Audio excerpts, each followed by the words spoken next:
I love the kitchen. For me, it's not just a place to cook in and eat in, it's a place to live in. And maybe I shouldn't say this because I know it's a terrible cliche, but it's true. The kitchen really is the heart of the home. And what's also true for me is that it doesn't really matter whether I've got time on my hands and I can cook slowly and leisurely, or if I'm really up against it and have to do frantically fast meals. The thing is, if I'm in the kitchen, I'm happy. Even on days when I have to hit the kitchen running, I still want food that gratifies. I'm not prepared to sacrifice eating enjoyment just because time is short. So when speed as well as greed is of the essence, I cook accordingly.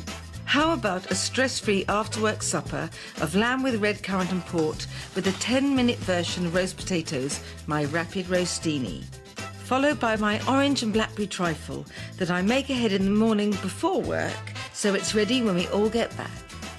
When I want to avoid maternal meltdown and keep my children happy, there's my crustless pizza. And when I'm feeling virtuous, there's my Japanese flavoured prawns. To make a fast fiesta, I turn to an up-tempo people-pleaser in the form of chicken fajitas with a quick cocktail, my margarita.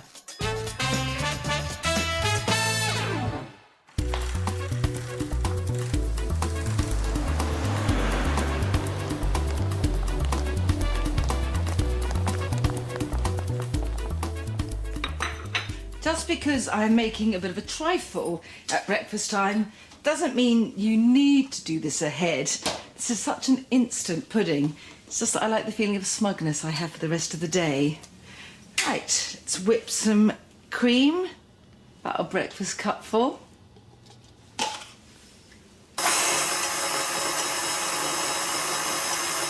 Just going to slice this loaf. This is just a shop-bought cake, just plain vanilla.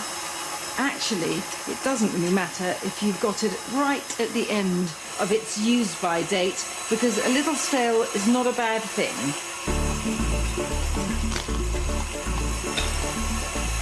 It's breakfast.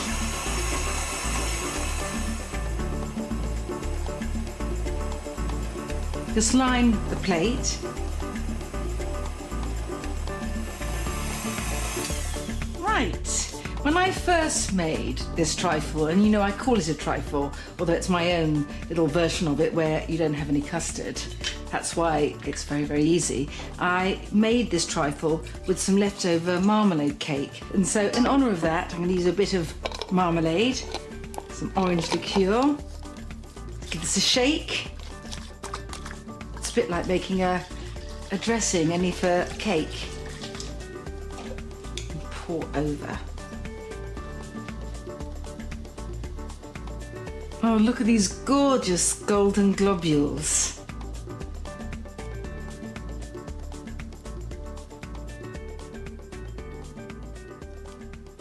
Now I want some orange.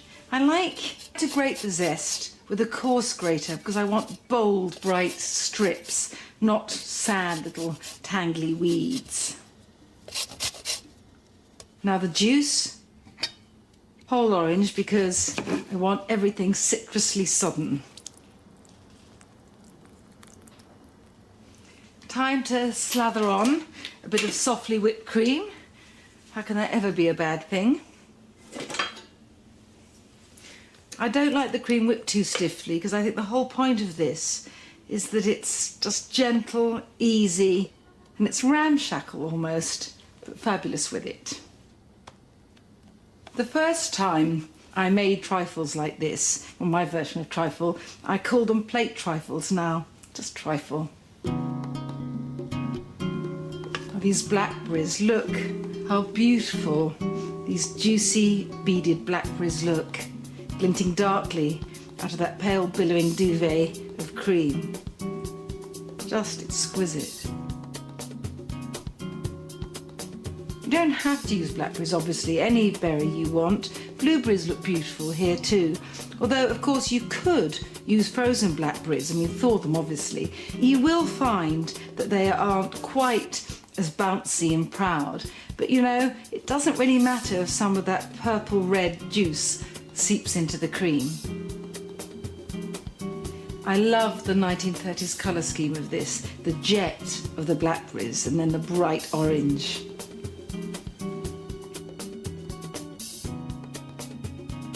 Really, it takes less time to make this than it does to eat breakfast. All pleasure, no pain.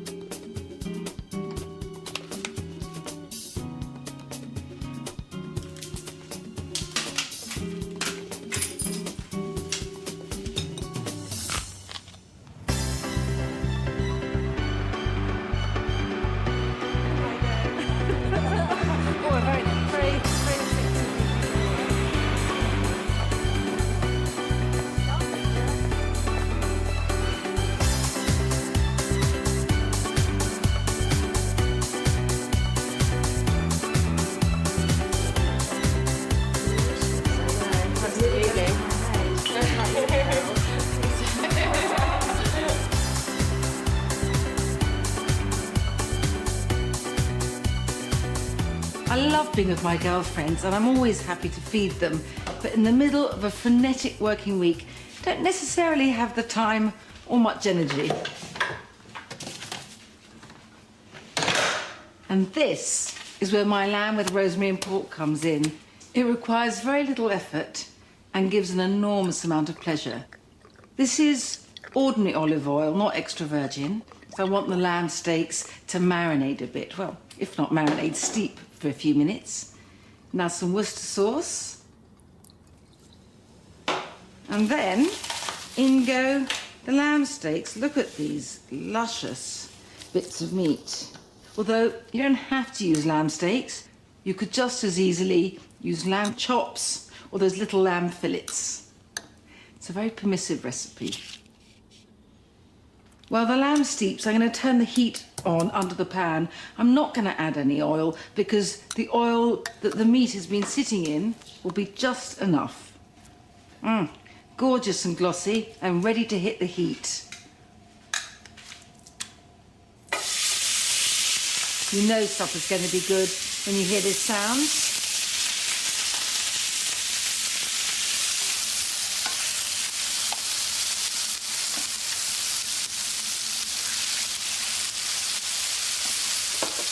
I leave the lamb to cook on one side a bit.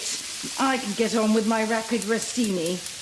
On the hot pan, some more regular olive oil, and I cannot wait to tell you about my rapid rostini. The idea for this came to me in an apparition in the middle of the night, and it works, you'll see. Rosemary I promised, and rosemary I have. You've got to be quite careful with rosemary, because if you cook with too much, it gives everything a slightly soapy taste. But this amount, nice fat sprig of it, is just heavenly. Chop that fine. The lamb should be ready to turn.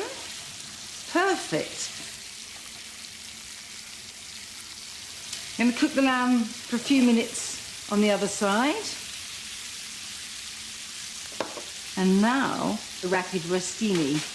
So what these are like miniature roast potatoes. Roast potatoes for pixies.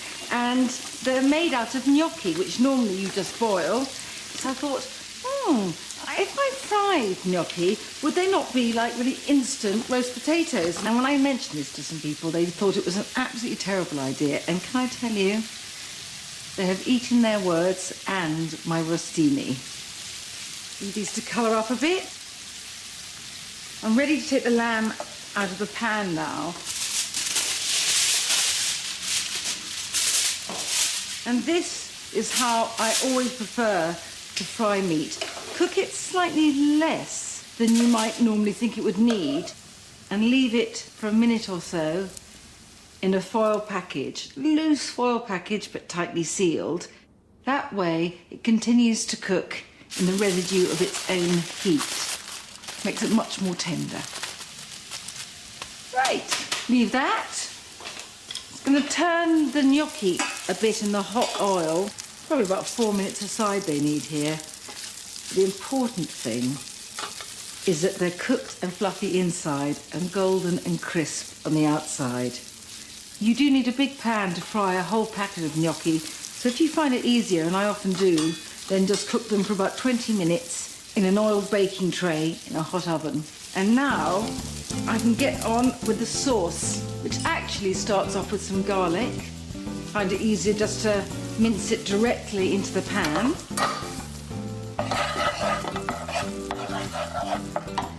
Add the rosemary, and although, as you can see, the lamb has left some luscious juices behind, I'm going to add a knob of butter. Help everything get glossy and gorgeous.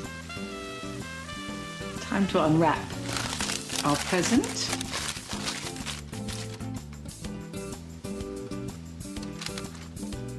Lamb goes on its plate.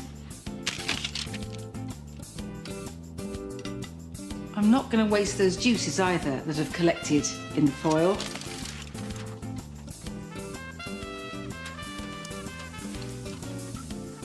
In they go. So we're all stations go now. Some port in the meat pan to make a really divine gravy. I find port really useful in the kitchen, just as I keep white vermouth for those times I don't want to open a bottle of white wine to cook. So I find port is incredibly useful as a substitute for red wine. But even when I've got red wine, just as I presume I'm going to open some later, I prefer to use port in this recipe. And while that bubbles down, put my beans in. I want crunchy green beans with this. Had the water bubbling for a while. The rostini come out. That is a very promising sound.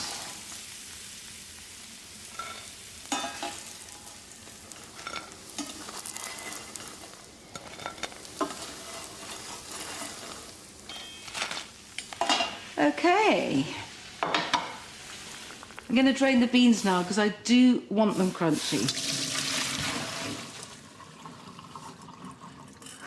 Rather artistic display here. I'm going to put the beans straight onto the lamb.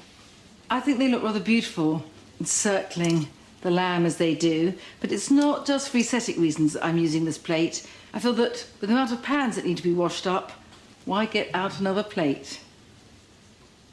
And now the sauce can be poured on. Look at the colour of this.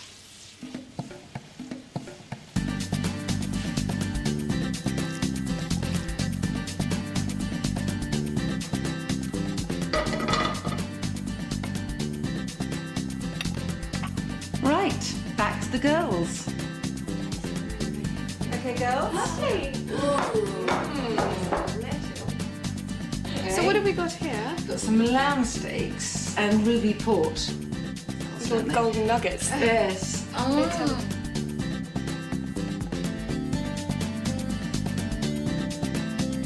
Goodness. I don't think we need to have a quarter each because I had to have some for my breakfast.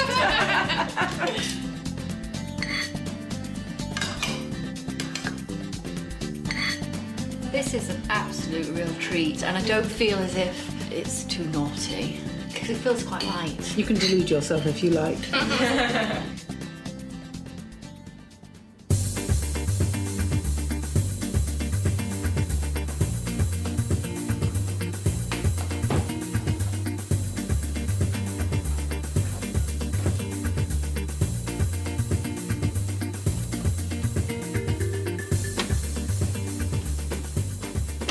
My crustless pizza is something I rely on just to make tea times a breeze. Although I feel I'm not being entirely reliable here, because although I call it a crustless pizza, it really isn't a pizza.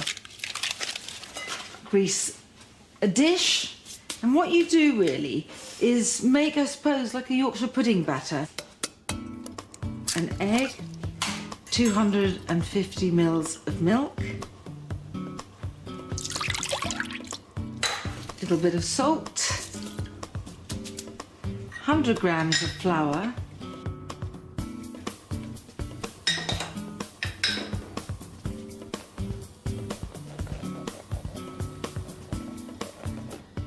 and about 50 grams or just a handful of grated cheese. Any cheese you want. This is cheddar. then let me get a comedy fork and whisk away. I mean, this is it. Not hard, even when you are really at the far end of the tension scale. In it goes. The lumps of cheese, not flour. The oven's preheated to 200, and this will need, I don't know, 20, 30 minutes, and I will get on with the vegetables. My children tend to eat vegetables if they're raw more than cooked, which I suppose is anyway quite a good thing. So I give them cucumber batons, and also I suppose because I just put the vegetables on a plate and they don't need cutlery, I know maybe I shouldn't encourage them to eat with their fingers, but it does make them seem to want to eat more. I really feel it's such a pity that everyone wants to make an effort when they have guests, when you live in your home every day more often.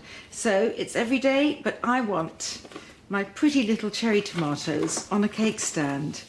So beautiful this way. And anything that makes life more beautiful is a good thing.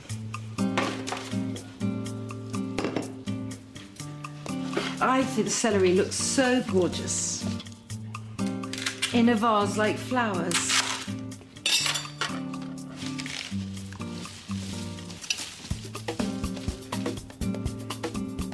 And now, time to get the crustless pizza out.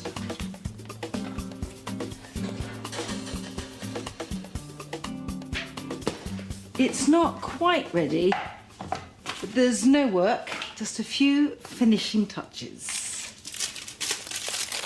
As with any pizza, a real pizza, you can top it as you want. And I want pepperoni.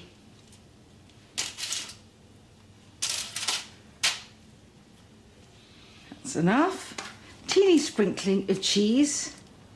And back it goes in the oven, just for a few minutes. You want the cheese to have melted a bit, and frankly, it will just look like a crustless pizza.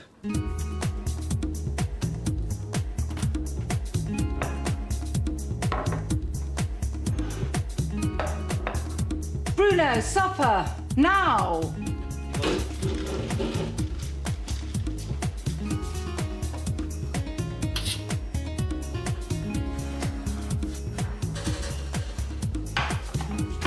Beautiful. Let's see if I can manage this. It's not a foregone conclusion, because really you should wait a bit, because the cheese will be a bit gooey and sticky, but I'm hungry.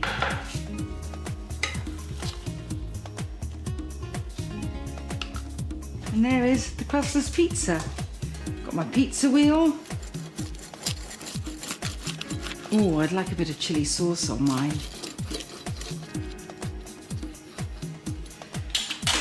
Bruno can start with that big piece. Teenage boys eat even more than I do.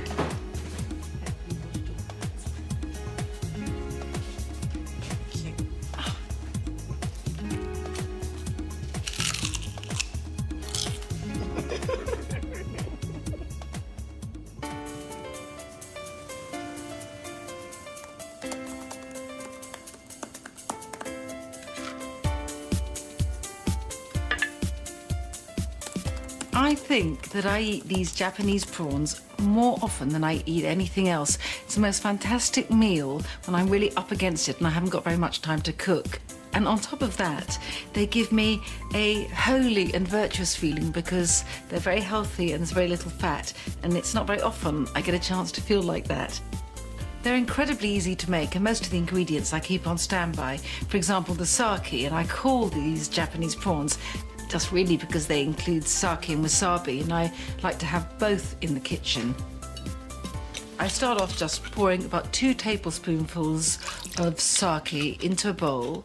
Then I add, I would say it's about a teaspoon of wasabi. That's if you have the paste, otherwise use about half a teaspoon of wasabi powder. Add a sprinkling of salt, a squeeze of lime juice, and I whisk everything together with about 2 tablespoonfuls of water. Dribble a teeny bit of garlic oil into a wok, or else you can use a large frying pan, and snip in about 2 spring onions. Then I tumble in some frozen prawns, and the fabulous thing about these are you can cook them from frozen, so I always have a stash of them and I've got a meal at my fingertips. So just give everything a bit of a stir. After a couple of minutes, the prawns will start turning coral, but they'll still be mainly grey, and at that time I throw in the sake and wasabi liquid. I keep cooking the prawns in this liquid for another couple of minutes, stirring occasionally, but while that happens, I like to chop some coriander very finely, and that's ready to go all over the prawns when I eat it. I sometimes eat these prawns with rice and sometimes with noodles, but most often I just eat them over a bowl of salad. And the salad I really like here is the much maligned iceberg. And the reason I like this is because it retains its crunch and its crispness, even when it's got the hot prawns with all the sake and wasabi liquid over them. And it's perfect eaten like this, just with a scattering of coriander. This meal always provides speedy salvation.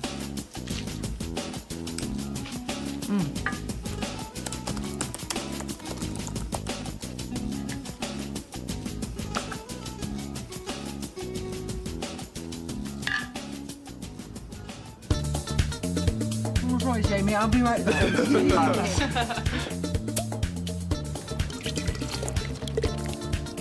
Margarita, I'm going to give one to you first. I have a special glass glass Thank for you. It's a margarita, drink of my own concoction. It's lovely. like a Tex-Mex lager and lime. Be careful because it's a lot more alcoholic than it tastes. That's Not that you'll glorious. mind, you're an Australian, you won't care. Nothing gets a party started like a lagerita. And a lagerita is, obviously, a lager combined with the mixings of a margarita. The idea came to me one night like divine inspiration from that great cocktail cabinet in the sky. It's very simple to make. So for each small bottle of beer, that's a 33 centilitre bottle of beer, you need 1 shot of tequila, 1 shot of orange liqueur, 1 shot of lime cordial, and if you like, a cheeky spritz of fresh lime. Well, that's the drink sorted. Now I'm going to rustle up some food.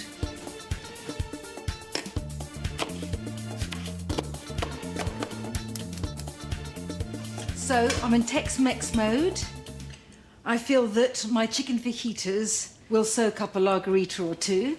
Some garlic oil there. In go some onions, lots of them.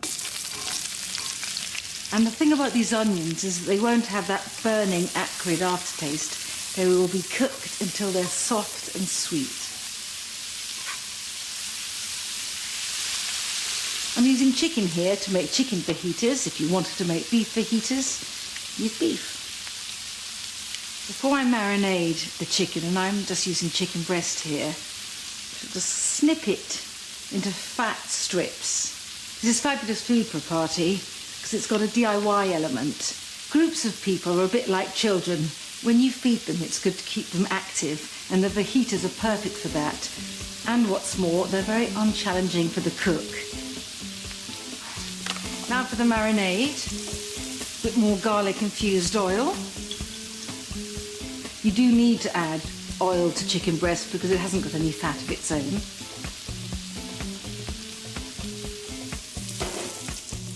Some lime juice, a bit of zing, a bit of Tex-Mex zing, even though I agree this is probably a really embarrassing gringo version.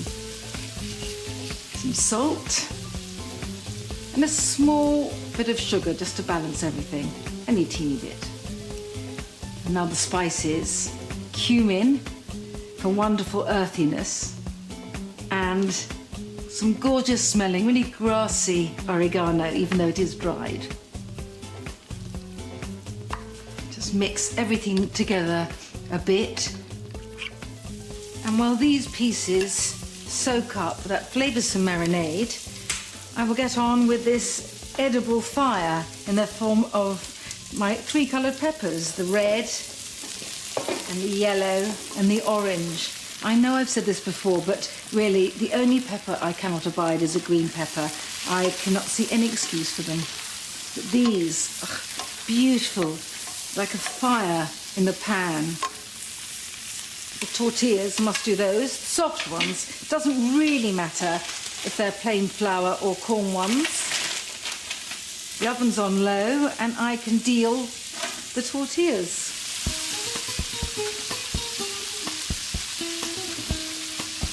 And when these are cooking in a low oven, I can get ready with all the bits and pieces on the side, some sour cream, some grated cheese, some shredded lettuce, some coriander, and of course, some sweet corn.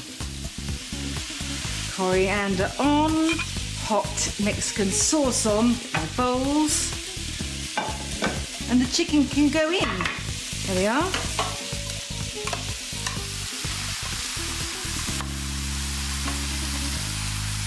I'll mix it together and try and get some of the chicken underneath so it can get scorched a little. But anyway, all of it will be suffused with a sweet tangle of peppers and onion. I'll get on with dicing an avocado, I think, while that cooks. Not going in for full frontal guacamole, just dice the avocado like this.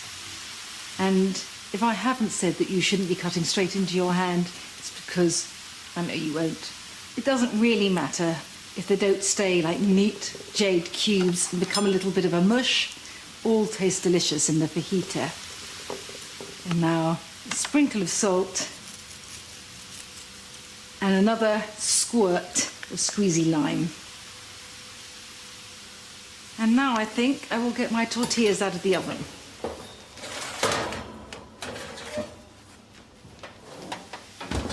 These are nice and warm, not piping hot. We're hungry. I think this should keep us going for a while. Oh, look at this. I've got a party going on right here in the pan. You need to be a bit more dexterous than I am to plate this up, but it doesn't really matter how they fall on the plate as long as they land on the plate. This should certainly keep the ravenous hordes happy. Brace myself for this.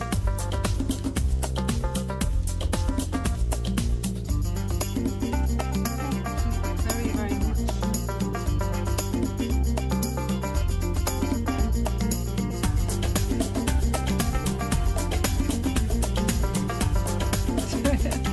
Okay, it will spill. Yeah, but it's not going to be pretty so.